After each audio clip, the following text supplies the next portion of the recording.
Hi, everyone. Thanks for listening to the Founder Spirit podcast. I'm your host, Jennifer Wu. In this podcast series, I interview exceptional individuals from all over the world with the Founder Spirit, ranging from social entrepreneurs, tech founders, to philanthropists, elite athletes, and more. Together, we'll uncover not only how they managed to succeed in face of multiple challenges, but also who they are as people and their human story. Thanks a lot for tuning in, and I really hope that you've enjoyed Season 2 of the Founder Spirit podcast. If you'd like to hear a bit more about my experience of coming to America, my spiritual practices, and a brief encounter with Dr. Jane Goodall, feel free to listen to Season 2 wrap-up conversation with my friend Ingrid. Hi, Jennifer. So it's the end of your second season. It's a big deal. I remember that when you reached the end of your first season, your sense of accomplishment was really strong. You'd taken this huge idea and turned it into something real, like your first 16 episodes. Now that you're a seasoned podcaster, finishing up your second season, how different a feeling is it? Well, first of all, thank you again, Ingrid, for doing this with me. So wrapping up Season 2 with 20 new episodes, and it's still super exciting. It's definitely been a journey. I'm progressing as an interviewer, and there's still much work ahead of us. I'm really excited about the guests in Season 2. It's been such an eclectic crowd. We started Season 2 with Elaine Pagels, who's a professor of the history of religion from Princeton University on the Gnostic Gospels, and with Monk Buren, the Thai Buddhist based in New York and the executive director of Middle Way Meditation Institute, focused on world peace through inner peace. We've also featured some really exciting guests, such as Bill Schufelt, who is the founder and CEO of Athletic Brewing Company, the fastest growing beer company in America, and it is actually non-alcoholic. And guests who grew up in the Middle East, Ahmad Judah and Zainab Salbi, on human resilience in times of war. And we're ending the season with Fabiola Gianotti, the first female director general of CERN, and Atosa Satani, the founder of Amazon Watch and director of strategy of Amazon Sacred Headwaters Alliance. So really exciting, quite a lineup. And not to mention, at the beginning of this season, the Founder Spirit podcast started a partnership with the Villar Institute, which is a non-for-profit organization focused on accelerating the transition to a net zero economy and restoring planetary health. I feel very much aligned with the goals of that organization, and they've brought me some really, really amazing guests as well. So it's really broadened my guest cadence, and I'm looking forward to the next season. I remember you saying last time that you curated your guest list very carefully, and you also tended to, I think you said, over-prepare for interviews. You really researched everybody very carefully. Would you still describe yourself in this way, or have you also changed as an interviewer? Well, I'm still over-preparing, so I think it's my own fear of failure that's driving much of that. And like with everything, there's upside and there's downside. The upside is that I come really well prepared, so it calms my nerves before the interview. When I'm preparing, sometimes I could really get into this highly focused state. They call it the flow state. And I'm able to come up with some really good questions. But the downside is that because you know so much about the person during the interview, I struggle sometimes to let it flow versus being in the moment, being present. And it's very difficult to turn off the inner critic. Sometimes too much of the analytical mind and not enough of the heart. The lesson there is learn to let go, learn to be present, don't doubt yourself, trust your intuition. And also, I think part of it is understand that you're not your thoughts. And don't give power to negative thought patterns, and just be kind to yourself. You know, I think we're still very hard on ourselves. So there's a lot of work to be done for. I mean, I know that you're a really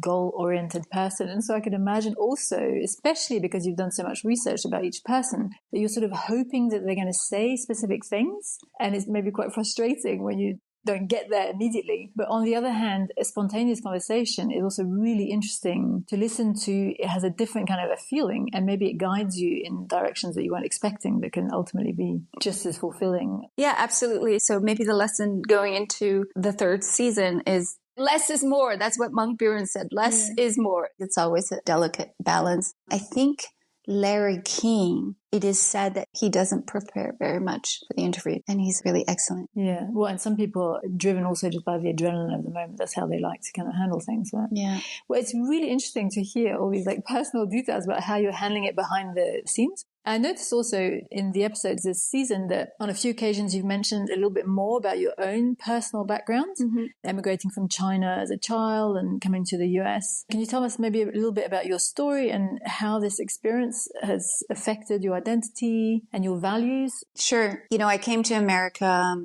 in the mid-'80s, and I landed in Salt Lake City, which is predominantly white and Mormon. The China that I left in the mid-'80s is very different from what China is today. So a lot of things were new to me. We didn't have supermarkets. And I remember when my parents would send back photos of what supermarket looked like and how big the bananas are and how red the apples were. The China that I grew up with, we had food rations. So it's a completely different world for me. But I think when you're a child, you learn to adapt to the situation that you're in. You learn to assimilate. So I don't remember it being a very hard transition, but I think as an immigrant in a predominantly white city, growing up as a teenager and in a very religious, spiritual place like Salt Lake City, there's a sense of not belonging and trying everything that you can to fit in. So I think a quite number of my guests have been immigrants or first generation as well, and we have very similar experiences. The values that I have is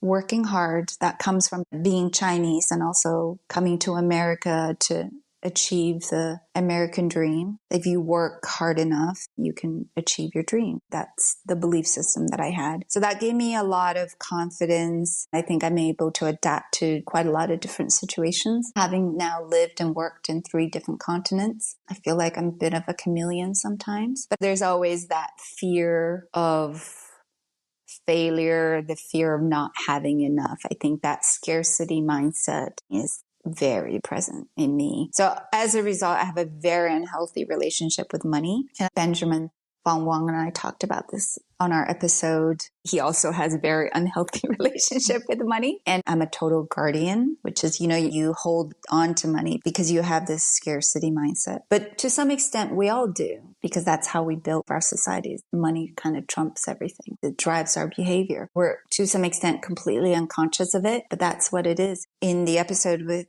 Atosa Sotani, we talk about the book by Lynn Twist called The Soul of Money. The book examines our attitude, our relationship with money, and how we structured our society based on the value of money and how it affects us in ways that we're not really conscious of. Lynn is the founder of the Pachamama Alliance, and she sees money as energy, and she brings forth this idea that money flows through our lives, this idea of circulation. The more you let it flow, the more it'll come back to you. So I think that's a very healthy way of looking at money. So I also tried to let it flow this season. I mean, we talked about the business model at the end of season 1 wrap up. So I moved on to the Patreon model, which is, I create the content and people want to support me, then they can become my patron on Patreon. I'm still letting the money flow out more than it's coming back. But there is also a non-financial measure of success, which is how much you get out of it. Like we talked about last time, food for the soul. And that I think is priceless, to use a slogan from the MasterCard. The inspiration and the imagination and the connections that you make is invaluable. So that cannot be measured with money.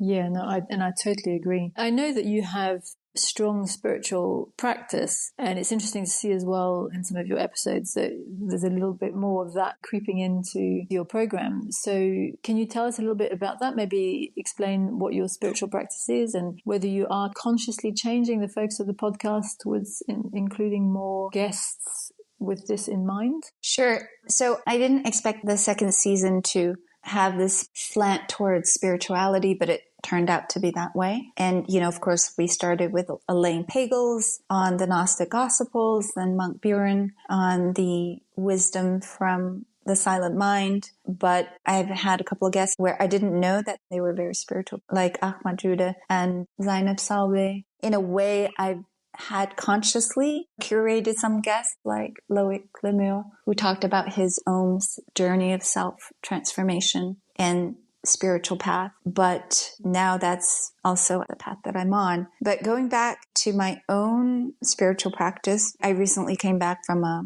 5-day meditation retreat, and it's linked to the same temple where Monk Buren came from, called Dhammakaya. Well, the first day and a half were actually silent. So I learned that silence is golden, that words are quite unnecessary sometimes, that we can communicate in different ways than just verbal communication. And that true wisdom, as Monk Buren said, comes from the silent mind. What else did I learn? I learned that I'm not a very good meditator. The minute that my mind calms down, I start making to-do lists and worrying about what is happening back at home. I also read a lot of books. The Bhagavad Gita, The Untethered Soul by Michael Singer. I just finished Autobiography of a Yogi about the life of Yogananda. I also listen to a lot of podcasts from Sadhguru and Eckhart Tolle. So the new practices that I'm now putting in place is meditate every day, first thing in the morning. And also about the silence, I'm going to try to put it in practice. And Gandhi used to observe silence on Mondays until 8 p.m. So I read about that and I'm inspired. Might be difficult for a podcaster. I know, to instill maybe a day of silence a week. And I think when he really needed to communicate, he just wrote stuff down. So it was interesting because when I told people that I was going to this retreat, that first day and a half were going to be silent, people were like, that's going to be difficult for you because I'm such an extrovert. And also I do podcasts, so I talk a lot.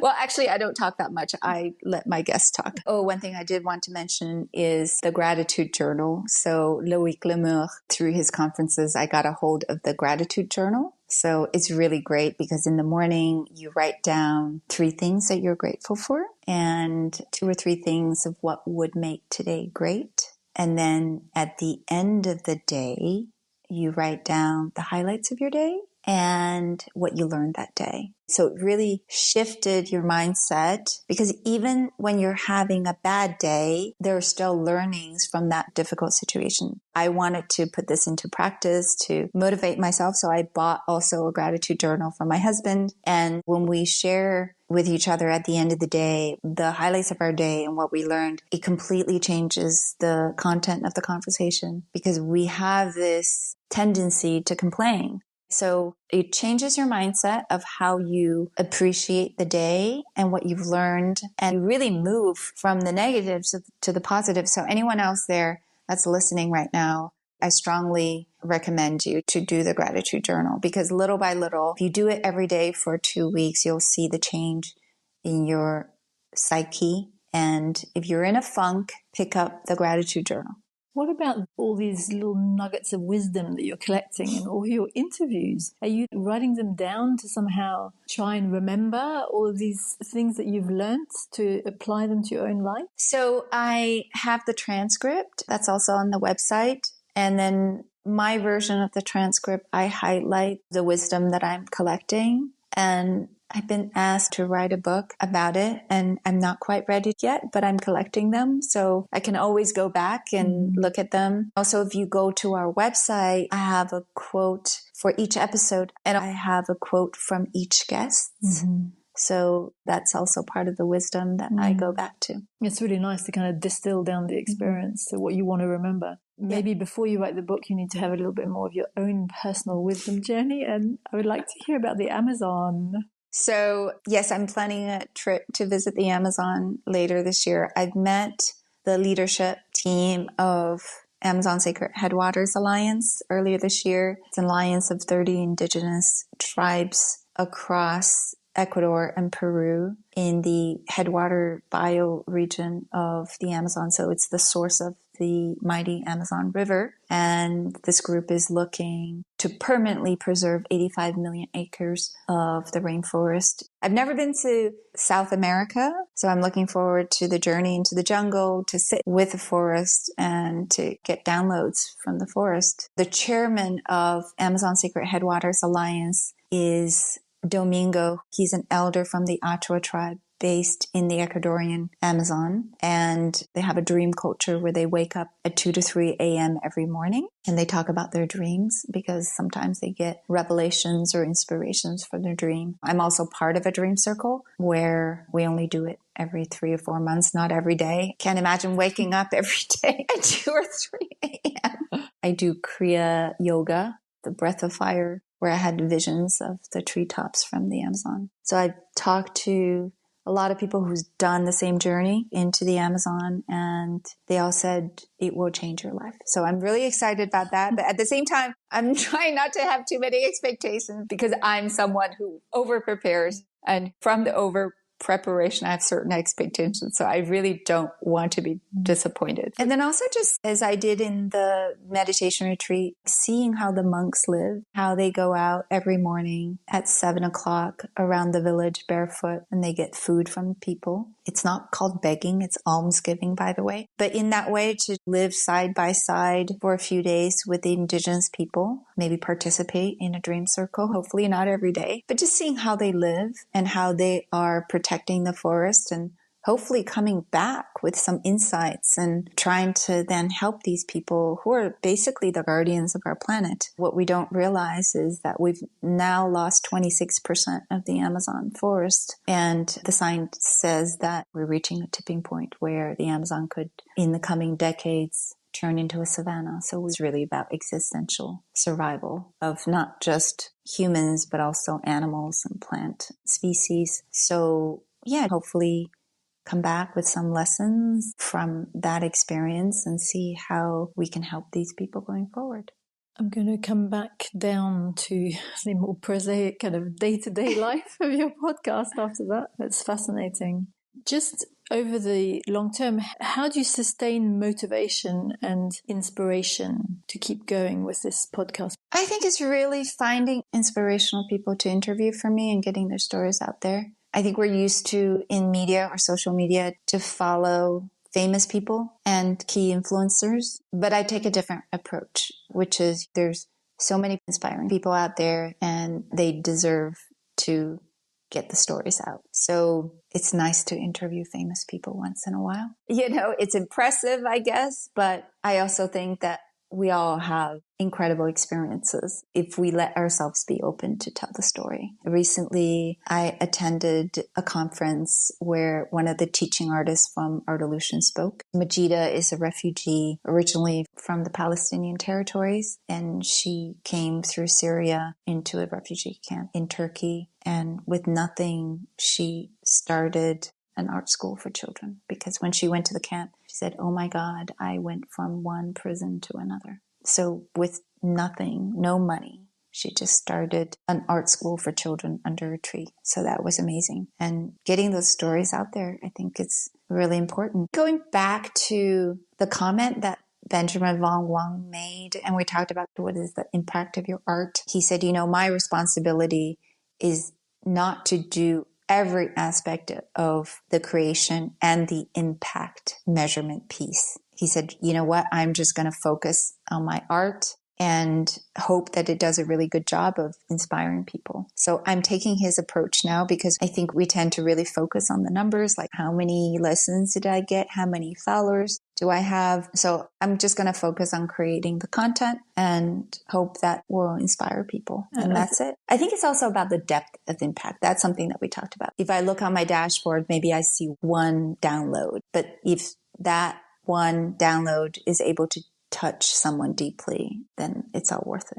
even if it's just one. I remember you saying that the interviews were the food for your soul. And I think that really comes across in the podcast. And that's how you touch people when you're passionate about it and it's inspiring you. It necessarily inspires others, I think. And it's also really interesting, therefore, to hear about how it's affecting your life path, because I think that can also be inspiring to others. Can you tell me, so in this season, which of the guests have affected you most? That's always a tough call. Yeah.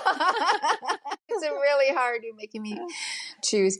I have to say that the podcast has brought new people into my life, but it's also brought other people from past or existing relationships into my present life. And it's allowed me to develop a new way of connecting and building relationships. So I just give you a couple of examples. Dr. Max Frieder from season 1.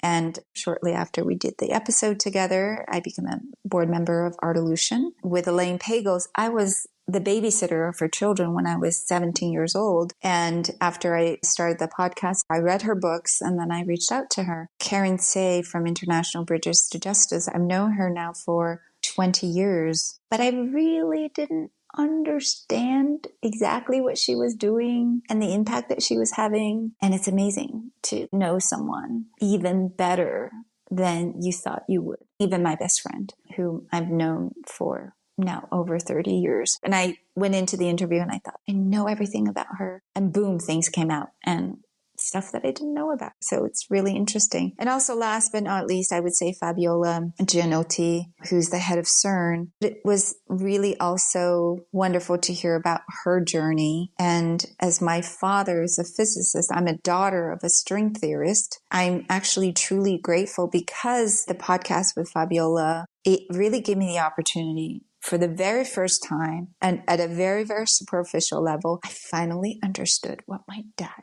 does for a living. I would also say that there were episodes where I've cried with the guests on the show. I've cried with Ahmad Judah the very first time that I met him. And afterwards I read his book and I was crying. But even at the podcast interview, I cried because his journey continues to be difficult. Mm. He's being targeted by extremists. He went back to Syria last summer to work on his film and he had to flee. So the struggle continues. Mm. You figure, well, he left. Now he's in Europe. He's safe. No, that life still is very difficult. And then the second one that I remember is with Zainab Salbi, because her experience helping women in conflict zones and wars, we started talking about the current conflict. We recorded the episode at the end of November and the conflict in the Middle East had just started a month before. So it was really heartbreaking. So she and I were both crying. We had to take a 5-minute break, actually, to wipe our snots. And Jason Ma had a really powerful message where he talked about the power of forgiveness and redefining success as knowing that God loves us all unconditionally as who we are. And then, of course, Monk Buren, I loved how he talked about his spiritual path and his mission of world peace through inner peace. And congratulations to him. He recently became the abbot of the Middle Way Temple, the first Thai Buddhist temple in New York City. Yes. Quite like that. So if there's one person that you would like to interview next season or in the future, who would it be? Oh, I think there's one person that I would love to interview is Dr. Jane Goodall, the English primatologist. Earlier this year, I had a very brief encounter with her, and she turned 90 this year. And she just embodies the indomitable spirit of love and wisdom. And I had the opportunity to ask her what she has learned about humanity after spending 6 decades observing chimpanzees, who are our closest living relative. Her response was so profound that I felt very much compelled to share the message on social media. She said, although humans have higher intellect, our intelligence did not prevent us from destroying our home, Mother Earth, this planet. And that is because intelligence is connected to the mind, which is our brain, while wisdom is connected to the heart, which is our soul. She said, it is only when we have learned to live with both our mind and our heart in harmony can we reach the true human potential. And she is incredible. I have to say, I probably won't get to interview her, although I hope that I would. But another guest on the show that I have lined up for season 3, he recently did an interview with Dr. Jane Goodall. So I'm going to ask him all about it. That's for sure. By proxy. Yeah. Can you give us another few sneak previews then for next season? Sure. So besides the many episodes that are still to come from the guests that's been introduced to me from the Villar Institute, we have Charmaine Obaid-Chinoy. She's the Oscar-winning documentary director. And she is also going to be the director of the next Star Wars. And she is the director of DVF, which is a documentary that's coming out now on Disney Plus and Hulu about the life of Diane von Furstenberg. And Charmaine did a documentary about the girl who had acid poured on her face in Pakistan called Saving Face. Right. And also a hypnotist. Byron Leung is considered one of the leading experts on the subconscious. I don't want to say much here, but I recently met him and was just blown away. So I'm really looking forward to season 3 and what other guests it might bring. Really exciting. So I know you always end with a quote. What's the quote? Can we end with the quote from Dr. Jane Goodall? Yes. So only when we have learned to live with both our mind and our heart in harmony can we reach our true human potential. Very nice. Thank you so much, Jennifer. Thank you, Ingrid. If this podcast has been beneficial or valuable to you, feel free to become a patron and support us on patreon.com. That is patreon.com/thefounderspirit. And as always, you can find us on Apple, Amazon, and Spotify, as well as social media and our website at thefounderspirit.com. The Founder Spirit podcast is a partner of the Villar Institute, a nonprofit foundation focused on accelerating the transition to a net zero economy and restoring planetary health.